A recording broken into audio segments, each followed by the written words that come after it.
ഞാൻ കേട്ടിട്ടുള്ളത് ഒരുപാട് ടൈപ്പ് ഓഫ് അരികൾ അല്ലെങ്കിൽ വെറൈറ്റീസ് ഓഫ് അരികൾ ആണ് മാം സോഴ്സ് ചെയ്തിരുന്നത്. അതായത് ഓൾമോസ്റ്റ് 40ക്ക് മുകളിൽ അല്ലേ, 40+. അപ്പോൾ അതെങ്ങനെയാണ് ആ ഒരു ആശയത്തിലേക്ക്? ഇപ്പം നോർമലി നമ്മളൊരു ഓർഗാനിക് ഫാമിംഗ് അല്ലെങ്കിൽ ഓർഗാനിക് ഫുഡ് സോഴ്സ് ചെയ്യുന്ന പറയുമ്പോൾ നമ്മൾ അങ്ങനെ മാത്രമേ ചിന്തിക്കുള്ളൂ. അപ്പം ഇത്തരം വെറൈറ്റികളിലേക്ക് എത്തണം എന്നുള്ളൊരു കോൺസെപ്റ്റ് എവിടെ നിന്നാണ് രൂപപ്പെട്ടത്? നമ്മൾ പറഞ്ഞല്ലോ 2009 തൊട്ട് 18 വരെ നമ്മൾ തനിയെ കൃഷി ചെയ്തു, പാട്ടത്തിന് എടുത്ത് കൃഷി ചെയ്തു. പക്ഷെ ആ ഫ്ലഡിൽ വന്ന പ്രശ്നം, നമ്മൾക്ക് ലീസ് ലാൻഡുകൾക്കൊന്നും ആരും ഇപ്പോൾ എഗ്രിമെന്റ് വെക്കുന്നില്ല. എന്നുവെച്ചാൽ ഭൂപരിഷ്കരണ നിയമങ്ങളൊക്കെ പേടിച്ചിട്ട് ആരും എഗ്രിമെന്റ് വെക്കുന്നില്ല. അപ്പം നമ്മൾ കൃഷി അതോടുകൂടി ഞാൻ സ്റ്റോപ്പ് ചെയ്ത്. സത്യത്തിൽ 2018 ഞാൻ ഈ പ്രൊഫഷനെ വിട്ടതാ. ഇതിപ്പോൾ വേണ്ട. പിന്നെ 2019 ഞാൻ പറഞ്ഞല്ലോ, ഞാൻ ദുബായിൽ പോയുള്ള എൻ്റെ അനുഭവം, നമ്മളിത് നിൽക്കേണ്ട ആവശ്യകത കൊണ്ട് തിരിച്ചു വന്നപ്പോൾ ഞാൻ ഡിസൈഡ് ചെയ്തു, ഈ എന്നുവെച്ചാൽ അന്ന് പ്രളയത്തിൽ നഷ്ടപരിഹാരങ്ങളൊന്നും നമുക്ക് കിട്ടിയിട്ടില്ല. കാര്യം നമ്മൾ എഗ്രിമെൻ്റ് ഒന്നും നമ്മുടെ കയ്യിലില്ലാത്തതുകൊണ്ട് നമുക്ക് നമ്മളോട് ആരും വിളിച്ചു പോലും ചോദിച്ചിട്ടില്ല. കാര്യം നമ്മളൊക്കെ പലരുടെയും സാമൂഹ്യമായി പലതിനോടും ബന്ധപ്പെട്ടിരുന്നവരാരും നിങ്ങൾക്ക് എന്തെങ്കിലും നഷ്ടം വന്നോ, നിങ്ങളെ സഹായിക്കേണ്ടതുണ്ടോ എന്ന് പോലും ചോദിച്ചിട്ടില്ല. നമ്മളെവിടെയും അങ്ങനെ പോയി സങ്കടങ്ങൾ പറഞ്ഞിട്ടുമില്ല. അത് കഴിഞ്ഞ് ഞാൻ തീരുമാനിച്ചത് എന്താണെന്ന് ചോദിച്ചാൽ, എനിക്ക് പാലക്കാട് വർഷങ്ങളായി അറിയുന്ന കുറേ ആൾക്കാരുണ്ട്. അന്ന് ഈ നെല്ല് കൃഷി ചെയ്യുന്ന ഒരാളെ സംബന്ധിച്ച് അയാൾക്ക് വിൽക്കാനുള്ള കഴിവുണ്ടായിരിക്കില്ല. അപ്പോൾ അദ്ദേഹത്തെ സഹായിക്കുക എന്നുള്ളത് വെച്ചിട്ടാണ് അങ്ങനെ ഞാൻ കുറച്ചധികം ആൾക്കാരെ നാച്ചുറൽ എഡിബിൾസിൻ്റെ ഫാമേഴ്സായിട്ട് ഞാൻ കൊണ്ടുവന്നു. അപ്പോൾ നിങ്ങൾ കൃഷി ചെയ്താൽ മതി. 40 രൂപയ്ക്കാണ് ഞാൻ 1 കിലോ നെല്ല് അവരോട് എടുത്തുകൊണ്ടിരുന്നത്. 40 രൂപ എന്ന് പറഞ്ഞാൽ അവർക്ക് സ്വപ്നം കാണാത്ത ഒരു വിലയായിരുന്നു. അതിനകത്ത് ആളുടെ അധ്വാനം ഒത്തിരി ഉണ്ട്. ഇപ്പൊ ആൾക്കാർ നമ്മൾ കെമിക്കൽ ഫ്രീ ആണെന്ന് നമ്മൾ ഉറപ്പുവരുത്തും. മാത്രമല്ല, ഇപ്പം ഞാനിപ്പം നമ്മുടെ മുതലമട പഞ്ചായത്താണ് ഞങ്ങളുടെ എൻ്റെ യൂണിറ്റ് ഇരുന്ന പഞ്ചായത്ത്. അപ്പം ഞാൻ അവിടെ ഈ ലൈസൻസ് റിന്യൂ ചെയ്യാൻ പോകുമ്പോൾ എന്നോട് ഉദ്യോഗസ്ഥർ ചോദിക്കും, ഇതെന്താണ് മാഡം, നിങ്ങളിത് എവിടെ നിന്ന് കിട്ടുന്ന ഈ സാധനമൊക്കെ എന്ന് ചോദിക്കും. അപ്പം ഞാൻ പറയും, നമ്മുടെ പലശനയിലെ ഗിരീഷില്ലേ, അല്ലെങ്കിൽ നമ്മുടെ ഇവിടെ ഇന്നാളില്ലേ, ഓ ശരി, അവരൊക്കെ അങ്ങനെ തന്നെ. ഒരു നാട്ടുകാർ മൊത്തം സർട്ടിഫൈ ചെയ്ത മനുഷ്യരായിരുന്നു എൻ്റെ ഫാമേഴ്സ്. അവരെക്കുറിച്ച് ഒരു ബസ് സ്റ്റോപ്പിൽ ഇറങ്ങി ചോദിച്ചാൽ പോലും ഒരാൾ മറിച്ച് പറയില്ല. വർഷങ്ങളായി അതേപോലെ 50 വർഷത്തിലധികമോ 100 വർഷത്തിലധികമോ രാസവിമുക്ത കൃഷി ചെയ്തവരായിരുന്നു എൻ്റെ കർഷകർ. അപ്പം ഞാനത് അവർക്ക് ഉറപ്പ് വരുത്തായിരുന്നു, നിങ്ങൾ ചെയ്തോ, നെല്ല് ഞാൻ എടുത്തോളാം. അപ്പോൾ അവർ ചെയ്യുന്ന ഏത് നെല്ലും, ഇപ്പോൾ രക്തശാലി, നവര, ബ്ലാക്ക് റൈസ്, ഇതൊക്കെ എനിക്ക് പാലക്കാട് നിന്ന് കിട്ടുമായിരുന്നു. അപ്പോൾ ഞാൻ ആദ്യത്തെ എൻ്റെ ഒരു കലൂർ സ്റ്റേഡിയത്തിൽ എൻ്റെ ഒരു സ്റ്റോർ ഉണ്ടായിരുന്നു. 400 സ്ക്വയർ ഫീറ്റിലായിരുന്നു. അവിടെ ഞാൻ ഏറ്റവും അധികം വിറ്റിരുന്നത് അരി ഉൽപ്പന്നങ്ങളും പ്ലസ് എണ്ണ, ചെറിയ തോതിൽ മില്ലറ്റ്സ്, അത്രേ ഉണ്ടായിരുന്നുള്ളൂ. അപ്പോൾ എനിക്ക് കട വലുതാക്കണം എന്നുള്ള ആശയം വന്നപ്പോൾ, അതായത് ഈ അരി കഴിക്കുന്നവർക്ക് മറ്റു സാധനങ്ങളും വേണമല്ലോ, പരിപ്പ് വേണം, പയറ് വേണം. അതിനുള്ള വഴി തേടി ഞാൻ തമിഴ്നാടും ആന്ധ്രയും സ്റ്റേറ്റ് വിട്ടപ്പോഴാണ് എനിക്ക് മനസ്സിലായത്, ഈ നാടൻ നെല്ലുകൾ ഉൽപ്പന്നം എന്ന് പറയല, നാടൻ നെല്ലിൻ്റെ ഇനങ്ങള് തമിഴ്നാട്ടിലും ആന്ധ്രയിലും വ്യാപകമായി കൃഷി ചെയ്യുന്നുണ്ട്. ഇപ്പോൾ ഞാൻ റീസെൻ്റ്ലി എൻ്റെ ഷോപ്പൊക്കെ ക്ലോസ് ചെയ്യുന്നതിന് മുമ്പ് ഒരു അരിമേള നടത്തുമ്പോൾ ഓരോ നെല്ലിനും ഓരോ അരിക്കും, അതിൽ നിന്ന് വരുന്ന ഓരോ അരിക്കും ഓരോ ഗുണങ്ങളുണ്ട്. പൂങ്കാറ് ഗർഭകാലത്ത് അല്ലെ ലാക്ടേറ്റിംഗ് മദറിനുള്ളതാണ്. ഇനി നിങ്ങൾക്ക് യൂറിനറി ട്രാക്ക് ഇൻഫെക്ഷൻ ഉണ്ടെങ്കിൽ അതിനൊരു അരിയുണ്ട്. അതുപോലെ എല്ലാത്തിനും നെർവ് ഇഷ്യൂസ് ഉള്ളവർക്ക് അരിയുണ്ട്. അങ്ങനെ ഈ ഒരു ജീവിതത്തിൽ ഒരു മനുഷ്യൻ കടന്നു പോകുന്ന പ്രായത്തിൽ അവനെ ബാധിക്കാവുന്ന അനാരോഗ്യങ്ങളെ എല്ലാം മാറ്റുന്ന രീതിയിലുള്ള ഒരു ഭക്ഷണ ജീവിത സമ്പ്രദായം നമുക്കുണ്ടായിരുന്നു. അത് ഏറെക്കുറെ പാലിക്കുന്നുണ്ട് കേരളം വിട്ട്. അപ്പം ഞാൻ എന്ത് ചെയ്തു, ആ അരിയെല്ലാം ഞാൻ ഇവിടെ കൊണ്ടുവന്നു. വയനാട്ടിലെയും കേരളത്തിന് പുറത്തുള്ള ആന്ധ്ര, തമിഴ്നാട്, കർണാടക റൈസിനെയും ഞാൻ ഇവിടെ കൊണ്ടുവന്നൊരു എക്സിബിഷൻ വെച്ചു. എനിക്ക് അത്ഭുതം തോന്നിയ എന്താണെന്ന് വെച്ചാൽ, ഒരു 10-12 വർഷം മുമ്പാണ് നമ്മൾ അരിമേളകൾ പ്രചാരണത്തിൽ ഉണ്ടായിരുന്നത്. അന്ന് ഒരു പത്രവാർത്ത വന്നാൽ മതി, അരി ഇങ്ങനെ ഉണ്ട്, നവര മുതൽ ഇന്ന അരി വരെ, അല്ലെ രക്തശാലി തൊട്ട് നവര വരെ. അന്ന് ഞങ്ങൾ മമ്മൂട്ടിയുടെ കൃഷി ചെയ്യുന്നതുകൊണ്ട് വലിയ വാർത്തയൊക്കെ പത്രക്കാരെഴുതും, മമ്മൂട്ടിയുടെ സൗന്ദര്യത്തിന്റെ രഹസ്യം അരിമേളയിൽ വന്നാൽ മനസ്സിലാക്കാന്നൊക്കെ പറഞ്ഞ് അങ്ങനെയൊക്കെ ആൾക്കാർ വരുമായിരുന്നു. അങ്ങനെ മമ്മൂട്ടി കൂടെ ഉണ്ടായിരുന്നു. മമ്മൂക്കായുടെ കൃഷി 5 വർഷം ചെയ്തിരുന്നു. ശ്രീനിവാസന്റെ കൃഷി തുടങ്ങി കൊടുത്തത് ഞങ്ങളാണ്. 2 വർഷം ഒപ്പം ഉണ്ടായിരുന്നു. അപ്പോൾ ആ കാലയളവിൽ ഒരു അപ്പൊ അന്നേ അങ്ങനെ ഒരു ബ്രാൻഡ് വാല്യൂ ഉണ്ടായിരുന്നു. ഈവൻ സെലിബ്രിറ്റീസ് ഒക്കെ അങ്ങനെ അപ്രോച്ച് ചെയ്യണമെങ്കിൽ ഒബ്വിയസ്ലി അങ്ങനെ ഒരു ബ്രാൻഡ് വാല്യൂ ഉണ്ടായിരിക്കണമല്ലോ, അല്ലെങ്കിൽ ആ ക്വാളിറ്റി എൻഷുർ ചെയ്യണമല്ലോ നമ്മൾ. അന്ന് ആ ക്വാളിറ്റി എന്ന് പറഞ്ഞാൽ മമ്മൂക്കയൊക്കെ അന്നും ഭയങ്കര ഫുഡിൽ ഭയങ്കര കോൺഷ്യസ് ആയ ആളാണ്, വളരെ നല്ല ഭക്ഷണം കഴിക്കുന്ന ആൾ. എന്ന് പറഞ്ഞാൽ മമ്മൂക്ക അധികം അരി കഴിക്കുന്ന ആളൊന്നും ആയിരുന്നില്ല, പുള്ളി വളരെ ഡയറ്റ് കൺട്രോൾ ചെയ്ത് പോകുന്ന ആളാണ്. അപ്പോൾ അവരുടെയൊക്കെ ട്രസ്റ്റ് നമ്മളിലേക്ക് വന്നതെന്നു വെച്ചാൽ നമ്മൾ കൊടുക്കുന്ന ഭക്ഷണത്തിനോടൊപ്പം ഒരു ആരോഗ്യം എന്ന് പറഞ്ഞ ആശയമുണ്ട് എന്നുള്ളതാണ്. അതുകൊണ്ടാണ് ഞാൻ ഈ അരിയും അങ്ങനെ തന്നെ വെറൈറ്റി റൈസിലുള്ള ആരോഗ്യം പത്രങ്ങൾ എഴുതുമ്പോൾ ആൾക്കാർ അറിയുമെന്ന് ധരിച്ചു. ഈ റീസെൻ്റ്ലി ഏപ്രിലിൽ ഞാൻ അരിമേള നടത്തി 42 ഇനം അരിയെ കൊണ്ടുവന്ന് പത്രങ്ങൾ ചാനലുകൾ വാർത്ത ചെയ്തിട്ടും 10 പേരിലധികം അവിടെ വന്നിട്ടില്ല അത് വാങ്ങാൻ. അപ്പോഴാണ് എന്താ പറയാ നമ്മൾ ആ നഗ്ന സത്യം തിരിച്ചതെന്ന് പറഞ്ഞാൽ അയ്യോ ഇതിൻ്റെയൊക്കെ കാലം കഴിഞ്ഞു. സി 12 വർഷം മുമ്പ് അരിമേളയെന്ന് പറഞ്ഞാൽ വലിയ ബാഗുമായിട്ട് വന്ന് ക്യൂ നിന്നവര് ഇന്നില്ല. ഇല്ലെങ്കിൽ അവരെന്ത് ചെയ്തു, അരിയെ മാറ്റിയിട്ട് വേറെ ഒരു ഭക്ഷണ സമ്പ്രദായത്തിലേക്ക് അല്ലെങ്കിൽ വേറൊരു മാറ്റം അവർ വരുത്തിയിട്ടുണ്ട്. അപ്പം ഹിന്ദു പത്രം ചെയ്തു, മനോരമ, മാധ്യമം, എല്ലാ ചാനൽസും ഹിന്ദു അടക്കം റിപ്പോർട്ട് ചെയ്തു. പക്ഷേ അപ്പം എനിക്ക് മനസ്സിലായി എവിടെയോ ഒരു കുഴപ്പം സോഷ്യലി ഉണ്ട്. സൊസൈറ്റിക്ക് ഒന്നില്ലെങ്കിൽ കാര്യം പിടികിട്ടിയിട്ടില്ല, അല്ലെങ്കിൽ ഈ അരി കഴിച്ച് ഉള്ള ആരോഗ്യം വരുന്നതിനേക്കാളും ഷോർട്ടിൽ വേറെന്തെങ്കിലും വഴി ആരോഗ്യം വരുമോ എന്നുള്ളത് ചിന്തിക്കുന്ന ഒരു സമൂഹത്തിൽ അല്ലെങ്കിൽ ആ ഒരു സമയത്ത് നമ്മൾ ഇത്രയും അരിയെ കൊണ്ടുവന്ന് വെച്ചപ്പം അവിടെ നിന്നാണ് സത്യം പറഞ്ഞാൽ എനിക്കൊരു തിരിച്ച് ഒരു ചിന്ത റീതിങ്കിങ് ഉണ്ടാവുന്നത്. ഞാൻ പോകുന്ന പാതയിൽ എവിടെയോ ഒരു ജനറേഷൻ ഗ്യാപ്പ് വന്നിട്ടുണ്ടെന്നുള്ളത് കറക്റ്റ് അപ്പോഴാണ് എനിക്ക് മനസ്സിലായത്. കാര്യം ഞാൻ എൻ്റെ ഓർമ്മയിൽ 2009 വനിതയിലാണ് ആദ്യത്തെ ഫീച്ചർ വന്ന തൊട്ട് മാതൃഭൂമിയുടെ സൺഡേ തൊട്ട് എല്ലാ പത്രമാധ്യമങ്ങളും നമ്മളെ സപ്പോർട്ട് ചെയ്യുന്നിടത്ത് ഒരു ചായക്കാശ് പോലും ആരും മേടിച്ച ഓർമ്മയില്ല. എൻ്റെ തന്നെ ചെയ്തിട്ടുണ്ട്, മനോരമ ആരോഗ്യം, മാതൃഭൂമി ചെയ്തിട്ടുണ്ട്, എല്ലാ മുൻനിര പത്രങ്ങളെല്ലാം ചെയ്തപ്പോഴും അത് പക്ഷേ അതെന്തായിരുന്നു എന്ന് വെച്ചാൽ ഞങ്ങളോട് അത്രയ്ക്ക്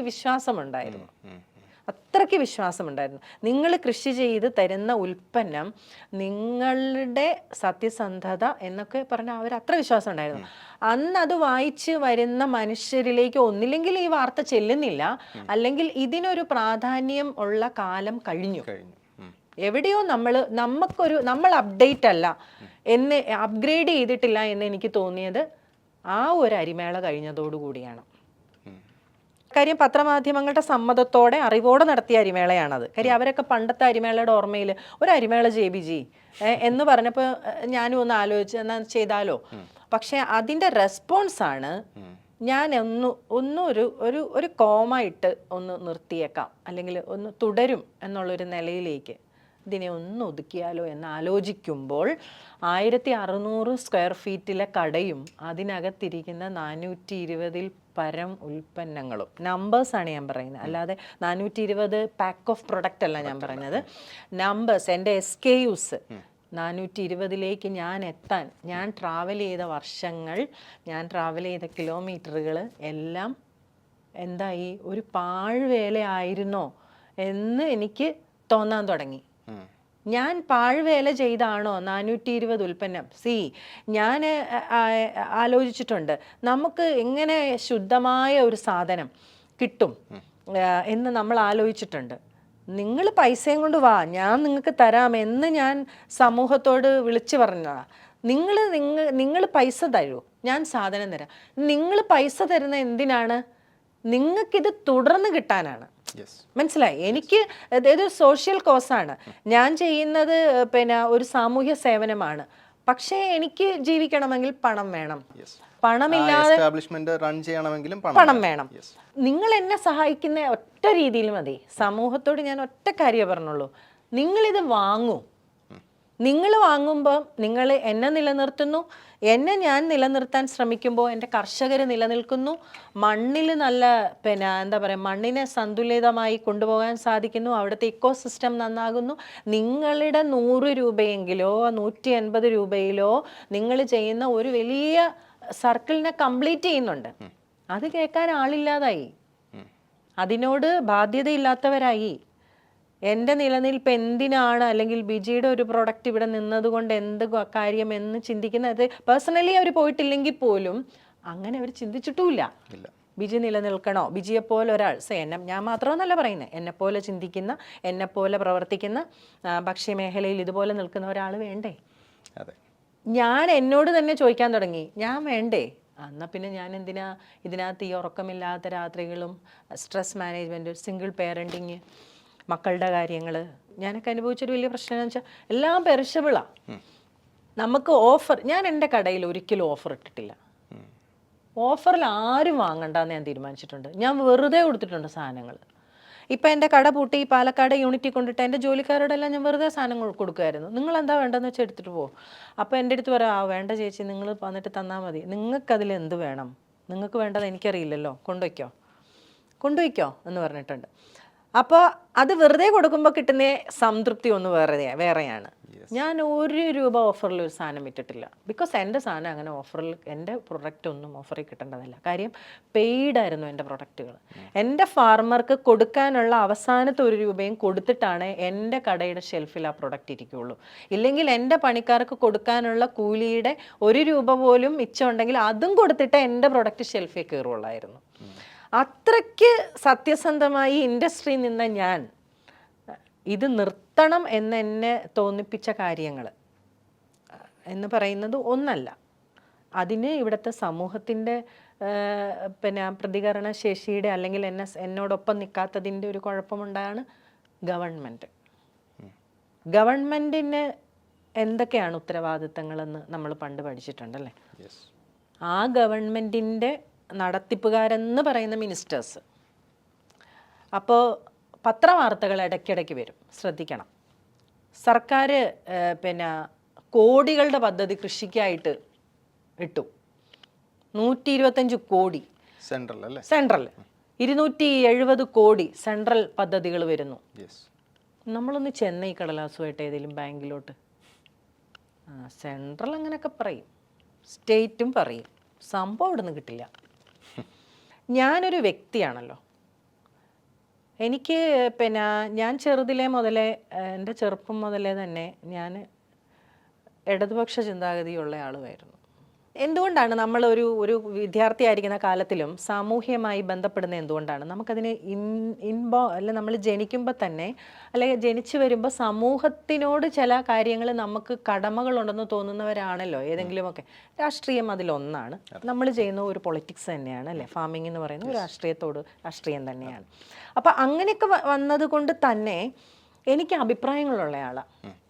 എൻ്റെ അഭിപ്രായങ്ങളിൽ ശരി തെറ്റുകൾ എനിക്ക് അത് ഞാൻ എന്നെ ബോധിപ്പിക്കുമായിരിക്കും. പക്ഷേ എനിക്കൊരു കൂട്ടത്തോടു കൂടി അല്ലെങ്കിൽ കുറേ ആളുകളോട് ചേർന്ന് ഈ പദ്ധതി നടത്തിക്കൊണ്ടുപോകാൻ എനിക്ക് ബുദ്ധിമുട്ടുണ്ട്. അതായത് ഇത്രയും എന്താ പറയുക, എത്തിക്സ് കീപ്പ് ചെയ്യേണ്ട ഒരു മേഖലയാണ് ഫുഡ് ഇൻഡസ്ട്രി. നാമമാത്രമായി പോലും അത് കീപ്പ് ചെയ്ത് കൊണ്ടുപോകുന്നവർ ഈ ഭൂമുഖത്ത് കാണില്ല. അപ്പോൾ അങ്ങനെ ഞാൻ ശ്രമിക്കുമ്പോൾ എനിക്കൊരു കൂട്ടത്തെ മാനേജ് ചെയ്യാൻ പറ്റില്ല. ഒരു 100 പേരെ കൊണ്ട് ഞാനൊരു സൊസൈറ്റിയോ അല്ലെങ്കിൽ ഒരു FPO ഉണ്ടാക്കി അതിനകത്ത് ഞാൻ ഈ ഉൽപ്പന്നത്തെ പ്രസൻറ്റ് ചെയ്യുന്നു. അപ്പോൾ അവർ വയ്യേ ഇതിലും കുറച്ച് അവിടെ കിട്ടും, ഇതിലും കുറച്ച് ഇവിടെ കിട്ടും. അത് വേണ്ട, ഞാൻ സ്ക്രൂട്ടണി ചെയ്ത്, ഞാൻ മനസ്സിലാക്കി, ഞാൻ പോയി താമസിച്ച്, ഞാൻ കഴിച്ച് എല്ലാം മനസ്സിലാക്കിയിട്ടാണ് ഞാനൊരു ഫാർമറെ നാച്ചുറൽ എഡിബിൾസിൻ്റെ ആക്കുന്നത്. അപ്പോൾ എനിക്കത് ഇവരെയൊക്കെ ബോധിപ്പിക്കേണ്ടി വരും. അതുകൊണ്ടാണ് ഞാൻ FPOയുടെയും സൊസൈറ്റിയുടെയും പിന്നാലെ പോകാനുള്ളത്. അപ്പോൾ FPOയും സൊസൈറ്റിയും കൊണ്ട് ഇവിടെ കൃഷിയിൽ നടത്തിയിട്ടുള്ള വികസനങ്ങളെക്കുറിച്ച് നിങ്ങൾ പഠിക്കണം, എന്തൊക്കെ നടന്നിട്ടുണ്ടോ ഇവിടെ. ഇനി ഒരു വ്യക്തിക്ക് നീ ഉൽപ്പന്നത്തെക്കുറിച്ച് ഉറക്കെ പറയാൻ കഴിവുണ്ടെങ്കിൽ അവരെ ഇവിടെ നിലനിർത്തേണ്ട ഉത്തരവാദിത്തം ആർക്കാ ഉള്ളേ? സർക്കാർ സംവിധാനങ്ങൾക്കല്ലേ. അപ്പോൾ ആ സർക്കാർ സംവിധാനങ്ങളുടെ അടുത്ത് നമ്മൾ പോകുമ്പോൾ നിങ്ങൾക്ക് 150% ലോൺ തരാൻ അർഹതയുണ്ട് ബിജി, പക്ഷേ തരാൻ പറ്റില്ല. എന്താ കാര്യം? അപ്പോൾ സാറേ, സെൻട്രൽ ഇപ്പം നമ്മൾക്ക് തന്നിരിക്കുന്ന പ്രൊജക്റ്റിൽ കൊളാട്രൽ സെക്യൂരിറ്റി പറയുന്നില്ലല്ലോ. അല്ല, അത് സെൻട്രൽ പറഞ്ഞിട്ടില്ല, പക്ഷെ സ്റ്റേറ്റ് ഡിസ്ക്രിപ്ഷൻ വെച്ചിട്ടുണ്ട്. എന്തിനാണ് സ്റ്റേറ്റ് ആ ഡിസ്ക്രിപ്ഷൻ വെക്കുന്നത്? നിങ്ങൾ അടച്ചില്ലെങ്കിൽ അത് ബാധ്യതയാകാത്ത വിധം ഗവൺമെന്റ് അതിന്റെ ബാധ്യത ഏറ്റെടുക്കാൻ തയ്യാറായിട്ടാണ് തരുന്നത്. ഞാനൊരു വനിതാ സംരംഭകയായിരുന്നില്ലേ, എന്ത് ചെയ്തു നമ്മളെ നിലനിർത്താൻ? നമ്മളിത് ചെയ്യുന്ന ആരും അറിഞ്ഞിട്ടില്ലെന്നാണോ? ബിജി എന്ന് പറയുന്ന വ്യക്തി സംശുദ്ധ ഭക്ഷണത്തിനും ജനങ്ങളുടെ ആരോഗ്യത്തിനുമായിട്ട് ഇവിടെ നിലകൊള്ളാൻ തുടങ്ങിയിട്ട് 2009 തൊട്ട് ഇത്രയും വർഷമായില്ലേ. അവരുണ്ടെന്ന് അറിഞ്ഞിട്ടും കണ്ണടച്ചു. കേരളത്തിലെ ഈ സ്റ്റേറ്റ്, അതായത് AIF എന്ന് പറയും, അഗ്രി ഇൻഫ്രാസ്ട്രക്ചർ ലോൺ, അതായത് നമ്മുടെ ആഫ്റ്റർ ഫാമിംഗ് ആണത്. ആഫ്റ്റർ ഫാമിംഗ് എന്ന് പറയുമ്പോൾ ഗവൺമെൻറ് ഉദ്ദേശിക്കുന്നത് ഒരു കർഷകന് കൃഷി ചെയ്ത് കഴിഞ്ഞ് ഉൽപ്പന്നങ്ങൾ സൂക്ഷിക്കാനും അയാളുടെ റോ മെറ്റീരിയലിനെ സൂക്ഷിക്കാനും അത് ഉൽപ്പന്നമായി കൊണ്ടുവരാനും അതിൻ്റെ പാക്കിംഗ് അടക്കമുള്ള സംവിധാനങ്ങളിലേക്ക് കൊണ്ടുപോകുന്നതിനുള്ള ഒരു ലോൺ ഫെസിലിറ്റിയാണ് AIF കൊണ്ട് ഉദ്ദേശിക്കുന്നത്. അതൊരു വ്യക്തിക്ക് തന്നാൽ എന്താ കുഴപ്പം? അതൊരു വ്യക്തിക്ക് തരുന്നു. അവരെ നിങ്ങൾ മോണിറ്റർ ചെയ്തോ? അവർക്ക് ആദ്യം ഒരു ട്രയൽ ഒരു ലോൺ കൂടെ. അപ്പം ഞാൻ ഈ ലോണിലേക്ക് പോകുന്ന സമയത്ത് എൻ്റെ കയ്യിൽ 25 ടൺ നെല്ല് സ്റ്റോക്കുണ്ട്. 25 ടൺ നെല്ലാണ് എൻ്റെ ഈ സ്റ്റോക്കുള്ളത്. എൻ്റെ സ്റ്റോക്കിനെ നിങ്ങൾ ഇതാക്കുക, എന്നിട്ട് അതിനെ കൊളാട്രലാക്കിക്കോ, അല്ലെങ്കിൽ എൻ്റെ സ്റ്റോക്ക് അതൊരു അസറ്റാണല്ലോ. നിങ്ങൾ എനിക്കൊരു ട്രയൽ ഒരു 10 ലക്ഷം രൂപ ആദ്യം, ചെറിയൊരു മിനി യൂണിറ്റ് ഉണ്ടാക്കട്ടെ. ആരും തന്നില്ല, ഒരു ബാങ്കും തന്നില്ല. പിന്നെ ഞാൻ എന്നെ നെഗറ്റീവ് ആക്കാതിരിക്കാൻ വേണ്ടി ഞാൻ അധികം പോയിട്ടുമില്ല. അപ്പം സഹകരണ വകുപ്പ് ചേർന്നുകൊണ്ടാണ്, സഹകരണ വകുപ്പിൻ്റെ കീഴിലാണ് ഇതെന്ന് അറിഞ്ഞുകൊണ്ട് ഞാൻ മിനിസ്റ്ററെ കണ്ടു. ശ്രീ VN വാസവനായ സഹകരണ വകുപ്പ് മന്ത്രി എന്നെ എൻ്റെ 16 വയസ്സ് തൊട്ട് അറിയുന്ന ആളാണ്. ഇപ്പം ഇന്നലെയോ മിനിഞ്ഞാന്നോ കണ്ട ഒരു ബിജി അല്ല. കാര്യം ഞാൻ 16 വയസ്സ്, എൻ്റെ 15 വയസ്സ് തൊട്ട് ഞാൻ SFI കോട്ടയം ജില്ലാ കമ്മിറ്റിയിലുണ്ട്. SFIയുടെ മുൻ ജില്ലാ പ്രസിഡന്റ് ആയിരുന്ന KM ഹിലാലാണ് എന്നെ കല്യാണം കഴിച്ചത്. ഇവരെല്ലാവരും കൂടെ വന്ന് കൂടി കല്യാണം കഴിപ്പിച്ചതെന്നാ, മനസ്സിലായോ? അപ്പോൾ ഞാൻ ഒറ്റയ്ക്കാണെന്നും ഫ്ലഡ് കഴിഞ്ഞിട്ട് ഞാൻ പ്രതിസന്ധിയിലാണെന്നും 4 കുഞ്ഞുങ്ങളെ വളർത്താൻ വേണ്ടിയിട്ടാണ് ബ്രാൻഡ് അംബാസിഡർ ബിജി നാച്ചുറൽ എഡിബിൾസ് എന്നൊക്കെ പറയുന്നത് എൻ്റെ ഒരു മുഖമാണ് അല്ലേ. മറുവശത്ത് ഞാൻ ആരാണ്? ഞാൻ 4 മക്കളെ വളർത്താൻ പാടുപെടുന്ന ഒരമ്മയാണ്. ആശയം കൈവിടാതെ, സത്യസന്ധത കൈവിടാതെ, ജനങ്ങളുടെ ആരോഗ്യം നശിക്കരുതെന്ന് കണ്ട് അത്രയും ദീർഘവീക്ഷണത്തോടു കൂടി പ്രവർത്തിക്കുന്ന ഒരു സ്ത്രീയായ ഞാൻ മിനിസ്റ്ററെ കണ്ടിട്ടുണ്ട്. അതിന് മുമ്പൊക്കെയുള്ള അരിമേളകളിൽ വന്ന് വളരെ നമ്മളെ പുകഴ്ത്തിയ ആ മന്ത്രി തന്നെ ഞാൻ ചെന്നപ്പം എന്നോട് പറഞ്ഞു, ഞാൻ പ്രസിഡൻറ്റിനോട് പറഞ്ഞേക്കാം എന്ന് പറഞ്ഞു.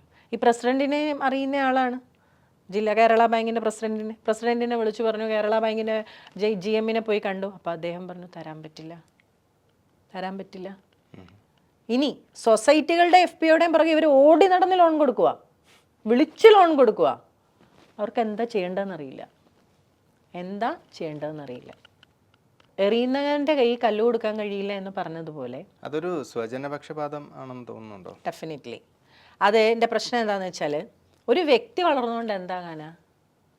നിങ്ങൾ ഒരിടത്ത് ചെല്ലുമ്പോൾ നിങ്ങളെക്കൊണ്ട് എന്തെങ്കിലും ഗുണമുണ്ടോ എന്നുള്ളതാണ് ആദ്യം ചിന്തിക്കുന്നത്. ബിജിക്ക് തന്നെ കൊടുക്കുന്നതാണോ 10 പേരുടെ സൊസൈറ്റിക്ക് കൊടുക്കുന്നതാണോ ഗുണം? 10 പേരുടെ സൊസൈറ്റി ഇത് വെള്ളത്തിൽ കലക്കി ആ കാശ് കളഞ്ഞാലും വിഷയമില്ല. FPOയ്ക്ക് നഷ്ടം വന്നോട്ടെ, കുഴപ്പമില്ല, വ്യക്തി ചെയ്യണ്ട. അപ്പോൾ അങ്ങനെ വരുമ്പോൾ ഈ ആശയം കൊണ്ട് നടന്നവർ തകർന്ന് തരിപ്പണമാകുകയാണ്. അവർ ഉയർത്തെഴുന്നേൽക്കാനായിട്ടുള്ള അവസാന ഇതുവരെ കളയുകയാണ്. ഈ FPOs എല്ലാം ജെനുവിൻ ആകണമെന്ന് തന്നെ ഉണ്ടോ? FPOs ഞാൻ എടുത്ത് നോക്കിയിട്ടുണ്ട്. എൻ്റെ അടുത്ത് FPOകൾ പ്രൊഡക്റ്റ് വിൽക്കാൻ വന്നിട്ടുണ്ട്. അപ്പോൾ അവർ പറയുന്നത് എന്നാന്ന് വെച്ചാൽ ടൺ കണക്കിന് സാധനം കിടക്കുവാന്നേ, ഇതെവിടെ മാർക്കറ്റ് ചെയ്യാനാ? എന്ത് മാർക്കറ്റിംഗ് സ്ട്രാറ്റജിയിലാണ് ഇവർ FPO തുടങ്ങി പ്രൊഡക്റ്റ് ഉണ്ടാക്കുന്നത്? ഒന്നുമില്ല. ഇപ്പോഴും കോക്കനട്ട് ഓയിലിന് ഉണ്ടാക്കാൻ കെട്ടിടങ്ങൾ പണിയുന്ന FPOs ഉണ്ട്. ഇവിടെ കോക്കനട്ട് ഓയിൽ ഇല്ലേ? മുക്കിനുണ്ട്. പണ്ട് ഒരു ടൗൺഷിപ്പിൽ പോയിട്ട് നിങ്ങൾ 1 കിലോ വെളിച്ചെണ്ണ മേടിക്കണമെങ്കിൽ നിങ്ങൾ വീടിൻ്റെ വാതിക്കൽ ഇപ്പോൾ ചക്കിലാട്ടുന്ന വെളിച്ചെണ്ണ എന്നും പറഞ്ഞ് വിൽക്കാൻ കിട്ടുകയാണ്. അപ്പോഴും അവരാലോചിക്കുന്ന ഇനിയും വെളിച്ചെണ്ണയ്ക്കൊരു യൂണിറ്റ് തുടങ്ങാനാണ്. ഇവിടെ ഒരു FPO അല്ലെങ്കിൽ ഒരു FPO ഉണ്ടാകുന്നു, സൊസൈറ്റി ഉണ്ടാകുന്നു, അതിന് ലോൺ കൊടുക്കുന്നു. ഇതിൻ്റെ വേറൊരു എൻഡ് ഔട്ട്പുട്ട് നോക്കണം. ഈ ഔട്ട്പുട്ടിൽ ഇവർ കൊണ്ടുവരാൻ വരുന്ന പ്രൊഡക്റ്റ് മാർക്കറ്റിൽ ഹിറ്റ് ചെയ്യുമോ? അതിനകത്തിരിക്കുന്നത് 100 പേരാണ്, 10 പേർക്ക് ഇതിനെക്കുറിച്ച് ബോധം കാണത്തില്ല. പിന്നെ ആ AIFൻ്റെ ലോൺ കിട്ടാനും നബാർഡിലുള്ളവരുടെ സഹായം കൊണ്ടുമൊക്കെ ഇവരിത് മേടിക്കുക. സമീപകാലത്ത് ഒരു FPO എന്നെ സ്ട്രോങ് ആയിട്ട് വട്ടമിട്ട് പിടിച്ചു കൂടെ നിൽക്കാൻ. ഞാൻ തൊഴുത് കൈ ഒഴിഞ്ഞു. കാര്യം എനിക്കത് പറ്റില്ല. കാര്യം അവർ ഉദ്ദേശിക്കുന്ന പ്രൊഡക്റ്റുകൾ ഇവിടെ മാർക്കറ്റിൽ ചവറ് പോലെ കിട്ടുന്ന പ്രൊഡക്റ്റാണ്. അതിൻ്റെ കീഴിൽ പോയി നിന്നിട്ട് എനിക്കൊന്നും ചെയ്യാനില്ല, നിങ്ങൾ അരിയിൽ പിടിച്ചോ, ഞാൻ വരാം. എനിക്ക് എക്സ്പെർട്ടൈസ് ഉള്ള ഒരു കാര്യത്തിൽ ഞാൻ വരാം. അതല്ലാതെ വെറുതെ ഒരു FPOയുടെ ഒരു ഭാഗമാകാൻ എന്നെ കിട്ടില്ല. എൻ്റെ സമയം വെറുതെ പോയാലും ഞാൻ അതിലേക്ക് തരില്ല എന്ന് പറഞ്ഞു. ഞാൻ വളരെ സ്നേഹത്തോടു കൂടി, അതിൻ്റെ ചെയർമാൻ ആദരണീയനായ ഒരു മനുഷ്യനാണ്, എന്നിട്ട് ഞാനത് സ്വീകരിച്ചില്ല. അങ്ങനെയൊന്നും നിലനിൽപ്പിനായി സ്വീകരിക്കുന്ന വ്യക്തിയല്ല ഞാൻ. എനിക്കിപ്പോഴും എന്നെ ആവശ്യമുള്ളൊരു സമൂഹം ഇവിടെ ഉണ്ടെന്ന് തന്നെ ഉറച്ചു വിശ്വസിക്കുന്ന ആളാണ്.